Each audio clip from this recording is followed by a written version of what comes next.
കേരളത്തിലെ കുട്ടികൾക്ക് സൂംബ കളിച്ച് വ്യായാമം ചെയ്യാൻ പറ്റില്ല എന്നൊരു വാർത്ത ഇന്ന് കേട്ടു. അത് വളരെ രസകരമായിട്ട് എനിക്ക് തോന്നി. കയ്യിൽ പിടിച്ചാൽ കിട്ടാത്ത ഒരു കാലത്താണ് ഇത് പറയുന്നത്. ഒരു 40 വർഷം മുമ്പാണ് കേരളത്തിലെ കുട്ടികളോട്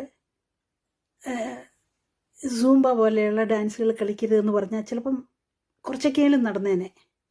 ഒരു 15 വർഷം മുമ്പ് തന്നെ കേരളത്തിലെ സൂംബ ക്ലബ്ബുകളും മറ്റ് ഡാൻസ് ഫ്ലോറുകളും സാൽസ പോലെയുള്ള ഡാൻസുകളും ഒക്കെ വളരെ ആക്റ്റീവായിട്ട് പ്രചാരണത്തിലുണ്ട്.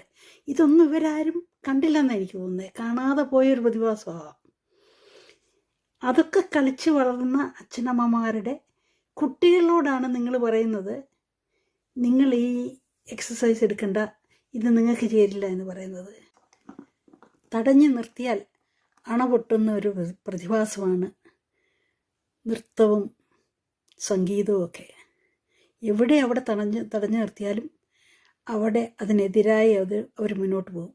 അടുത്ത കാലത്ത് വേടൻ്റെ പാട്ടിനൊപ്പം നൃത്തം ചെയ്ത് നമ്മുടെ കുഞ്ഞു കുട്ടികളെ നമ്മളൊക്കെ കണ്ടതല്ലേ. നമുക്ക് ആർക്കെങ്കിലും തടഞ്ഞു നിർത്താൻ പറ്റുമോ? തടഞ്ഞു നിർത്തേണ്ട ആവശ്യമുണ്ടോ? അങ്ങനെ തടഞ്ഞു നിർത്തിയാൽ അത് നടക്കുമോ? ആലോചിക്കേണ്ട കാര്യമാണ്. Good night for today.